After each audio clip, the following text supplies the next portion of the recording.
ഇവ നിങ്ങൾ ശ്വാസം ഉള്ളിലേക്കെടുക്കുന്നതും പുറത്തേക്ക് വിടുന്നതും തമ്മിലുള്ള വ്യത്യാസം പോലെയാണ്. ഉദ്ദേശം കൊണ്ട് മാത്രം കാര്യങ്ങൾ സംഭവിക്കില്ല. ഉദ്ദേശം നിങ്ങൾക്ക് ഒരു ദിശാബോധം നൽകും. അപ്പോഴും ആ യാത്ര നിങ്ങൾ പൂർത്തിയാക്കണം. നിങ്ങളൊരു ജീവനാണോ, അതോ കുറേ ചിന്തകളും വികാരങ്ങളും അഭിപ്രായങ്ങളും മുൻവിധികളും മാത്രമാണോ? മിക്ക ആളുകളും അങ്ങനെയാണ്. ഈ ലക്ഷ്യത്തിന് പിന്നാലെയുള്ള ഓട്ടം, എനിക്ക് അവിടെ എത്തണം, അവിടെ എത്തണം, എവിടെ എത്താനാണ് തിടുക്കം? ഫിനിഷിംഗ് ലൈൻ എന്താണെന്നറിയാമോ? നിങ്ങളെ എവിടെ അടക്കണമെന്ന് ഞങ്ങൾ ആലോചിക്കും.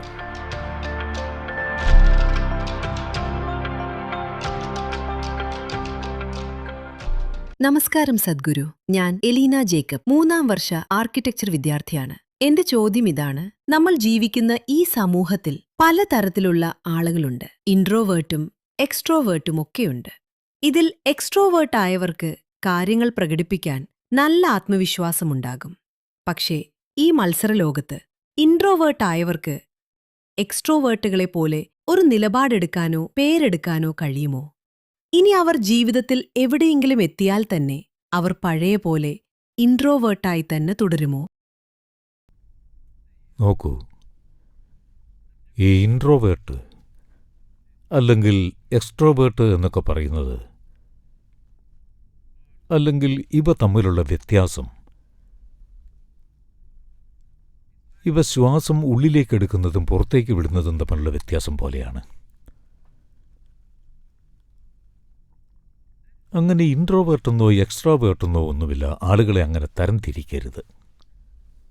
ചിലർക്ക് കാര്യങ്ങളിൽ ഇടപെടാനും മറ്റുള്ളവരിലേക്ക് എത്താനും താൽപ്പര്യമുണ്ടാകും. മറ്റു ചിലർക്ക് അതിൻ്റെ ആവശ്യം തോന്നാറില്ല. അവർ ചിലപ്പോൾ ട്വിറ്ററിലോ ഫേസ്ബുക്കിലോ ഒന്നും ഉണ്ടാവില്ല. അതിനർത്ഥം അവർ ഇൻട്രോവേർട്ടാണെന്നല്ല. അവർക്ക് അവരുടേതായൊരു ജീവിതമുണ്ട്.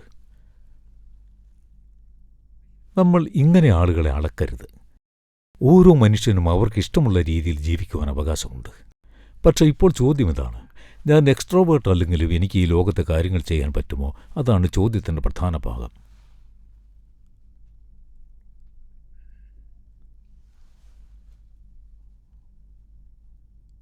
നോക്കൂ, നിങ്ങൾക്ക് കാര്യങ്ങൾ ചെയ്യാൻ കഴിയുന്നത് നിങ്ങൾക്കത് ചെയ്യണം എന്നുള്ളത് കൊണ്ടല്ല.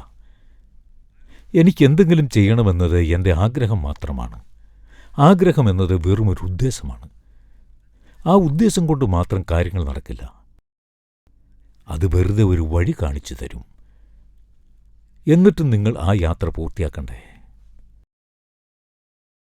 ഇതൊരു പ്രധാന കാര്യമാണ്. പ്രത്യേകിച്ച് നിങ്ങൾ കലാകാരന്മാരായതുകൊണ്ട്. നിങ്ങളൊരു ബിസിനസ് പ്രോഗ്രാമിലൊന്നുമല്ലല്ലോ. അതുകൊണ്ട് ജീവിതത്തെ ഇങ്ങനെ കാണണം. ഇതിനെ എങ്ങനെ മെച്ചപ്പെടുത്താമെന്ന് നോക്കണം. മെച്ചപ്പെടുത്തുക എന്ന് പറഞ്ഞാൽ നിങ്ങളുടെ അഹങ്കാരം വർദ്ധിപ്പിക്കുക എന്നല്ല. നിങ്ങളാകുന്ന ജീവനെ മെച്ചപ്പെടുത്തുക. ഞാൻ ജീവനെന്ന് പറയുന്നത് നിങ്ങളാകുന്ന ജീവനെയാണ്.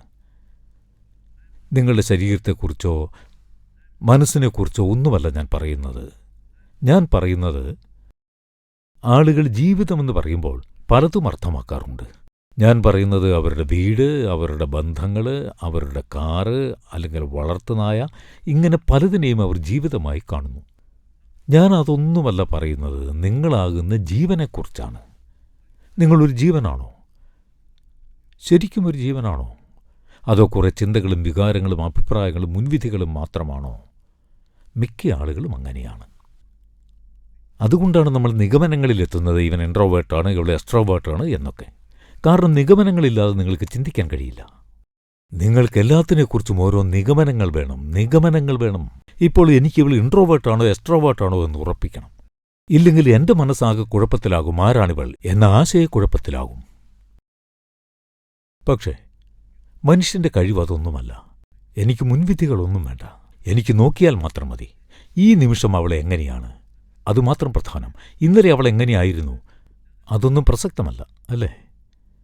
നാളെ അവൾ എങ്ങനെയായിരിക്കും എന്നതിനെക്കുറിച്ച് നിങ്ങൾക്ക് ഒരറിവുമില്ല. അങ്ങനെയല്ലേ? ജീവിതത്തെ നിങ്ങളൊരു ചട്ടക്കൂട്ടിൽ ഒതുക്കരുത്. നിങ്ങളുടേതായാലും മറ്റുള്ളവരുടേതായാലും അങ്ങനെ ചെയ്യരുത്. കാരണം മനുഷ്യജീവൻ എന്ന് വിളിക്കുന്നത് ഒരു സാധ്യതയാണ്. ഈ സാധ്യതയെ യാഥാർത്ഥ്യമാക്കാൻ നിങ്ങളൊരു ദൂരം സഞ്ചരിക്കേണ്ടതുണ്ട്. ആ ദൂരം സഞ്ചരിക്കാനുള്ള ധൈര്യവും അർപ്പണബോധവും നിങ്ങൾക്കുണ്ടോ എന്നത് മാത്രമാണ് ചോദ്യം. നിങ്ങളുടെ ബുദ്ധിശക്തിയോ നിങ്ങളുടെ കഴിവിൻ്റെ അളവോ നിങ്ങൾ ഇൻട്രോവേർട്ടാണോ എക്സ്ട്രാവേർട്ടാണോ അതാണോ ഇതാണോ എന്നതൊന്നും ഒരു വിഷയമല്ല. ആ സാധ്യതയെ ഒരു യാഥാർത്ഥ്യമാക്കാനും മാത്രം ധൈര്യവും അർപ്പണബോധവും നിങ്ങൾക്കുണ്ടോ അതുമാത്രമാണ് ചോദ്യം. അതുകൊണ്ട് നിങ്ങളിപ്പോൾ എന്ത് ചെയ്താലും അതിൽ ശ്രദ്ധ കേന്ദ്രീകരിക്കുക. അതെന്ത് തന്നെയായാലും, അതെന്ത് ലളിതമായ കാര്യമായാലും സാരമില്ല. നിങ്ങളിപ്പോൾ ചെയ്യുന്ന ആ കാര്യത്തിലേക്ക് പൂർണ്ണമായി സ്വയം അർപ്പിച്ചാൽ പല കാര്യങ്ങൾക്കും അനുസൃതമായി കാര്യങ്ങൾ തുറന്നുവരും. പക്ഷേ പാശ്ചാത്യ സ്വാധീനം കാരണം നമ്മൾ ലക്ഷ്യങ്ങൾക്ക് പിന്നാലെ ഓടുന്നവരായി. ലക്ഷ്യങ്ങളിൽ മാത്രം കണ്ണുവച്ചാൽ ഫലത്തിൽ മാത്രമാകും നമുക്ക് താൽപ്പര്യം. ചെയ്യുന്ന പ്രക്രിയയിൽ നമുക്ക് ശ്രദ്ധ ഉണ്ടാവില്ല. ആ പ്രക്രിയയിൽ താൽപ്പര്യമില്ലെങ്കിൽ നിങ്ങളൊരു കലാകാരനാകാൻ പാടില്ല, അല്ലേ? ആ പ്രവൃത്തി തന്നെയാണ് ലക്ഷ്യവും. നിങ്ങൾ ആ പ്രവൃത്തിയിൽ പൂർണ്ണമായി അർപ്പണം ചെയ്താൽ പല കാര്യങ്ങളെയും ആശ്രയിച്ച് അതിൽ നിന്ന് എന്തെങ്കിലും പുറത്തുവരും. പക്ഷേ ഇപ്പോൾ നമുക്ക് ഫലം കിട്ടിയാൽ മതി. ചെയ്യുന്നതിനോട് താൽപ്പര്യമില്ല. ഈ ലക്ഷ്യത്തിന് പിന്നാലെയുള്ള ഓട്ടം, എനിക്ക് അവിടെ എത്തണം, അവിടെ എത്തണം, എവിടെ എത്താനാണ് എത്തിയെടുക്കാം, എനിക്ക് ഈ മത്സരത്തിൽ ജയിക്കണം. നോക്കൂ, നിങ്ങൾ ജീവിതത്തെ ഒരു മത്സരമായിട്ടാണ് കാണുന്നതെങ്കിൽ, നിങ്ങൾക്ക് ജയിക്കണമെങ്കിൽ നിങ്ങൾ ഫിനിഷിംഗ് ലൈനിൽ വേഗം എത്തണം. Isn't it? You want to? Hello? എല്ലാവർക്കും മുന്നേ നിങ്ങൾ ആ ഫിനിഷിംഗ് ലൈനിൽ എത്തിയാൽ നിങ്ങൾ ജയിച്ചു. ഫിനിഷിംഗ് ലൈൻ എന്താണെന്നറിയാമോ? നിങ്ങളെ എവിടെ അടക്കണമെന്ന് ഞങ്ങൾ ചർച്ച ചെയ്യും. അതുകൊണ്ട് സർഗാത്മകമായ കാര്യങ്ങൾ ചെയ്യുമ്പോൾ ഒരിക്കലും ലക്ഷ്യത്തെക്കുറിച്ച് ചിന്തിക്കരുത്. ഞാൻ എന്താകണം, എങ്ങനെയായിരിക്കണം, എന്തുണ്ടാക്കണം, ഇതൊന്നും ഓർത്ത് വിഷമിക്കണ്ട. നിങ്ങളുടെ പ്രക്രിയയിൽ അർപ്പണബോധമുള്ളവരായാൽ എന്തെങ്കിലും ഒന്ന് സൃഷ്ടിക്കപ്പെടും. നിങ്ങൾ വിചാരിച്ചതിനേക്കാൾ മനോഹരമായ ഒന്ന് അവിടെ സംഭവിക്കും. Because you're devoted to the process. Without devotion, I'm specifically using the word devotion because people think devotion means going to the temple, church or mosque. No. Without devotion, either in sport, art, music, spirituality, politics, business, anything, any arena of life, has anybody done anything truly significant without being absolutely devoted to what they're doing? Have they? No. Mediocre things you can do.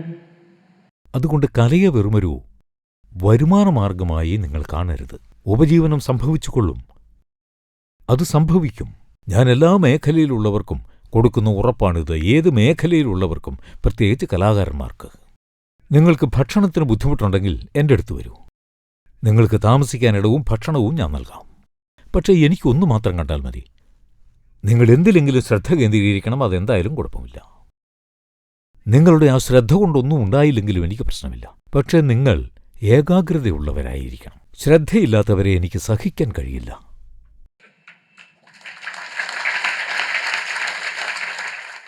ഞാനിതൊരു വാഗ്ദാനമായി തന്നെ പറയുകയാണ്. ഭക്ഷണത്തിന്റെ കാര്യത്തിൽ ആശങ്കയുള്ളവർക്ക് എൻ്റെ അടുത്ത് വരാം. ജീവിതാവസാനം വരെ നിങ്ങൾക്ക് ആഹാരവും താമസവും ഞാൻ നൽകാം. പക്ഷേ ദിവസവും 12 മണിക്കൂറെങ്കിലും നിങ്ങൾ എന്തിലെങ്കിലും ശ്രദ്ധ കേന്ദ്രീകരിക്കണം. അത് എന്ത് കാര്യമായാലും ശരി. നിങ്ങൾ എന്തിലാണ് ശ്രദ്ധിക്കുന്നത് എന്ന് ഞാൻ ചോദിക്കില്ല. പക്ഷേ നിങ്ങളുടെ ആ ഏകാഗ്രത എനിക്ക് കാണണം. കാരണം ഒരു മനുഷ്യൻ എന്തിലെങ്കിലും പൂർണ്ണമായി ശ്രദ്ധിച്ചാൽ അതിന് ഫലമുണ്ടാകുക തന്നെ ചെയ്യും. ഉണ്ടാകാതിരിക്കാൻ കഴിയില്ല. ഏകാഗ്രതയുണ്ടെങ്കിൽ ഈ പ്രപഞ്ചം തന്നെ തുറക്കപ്പെടും.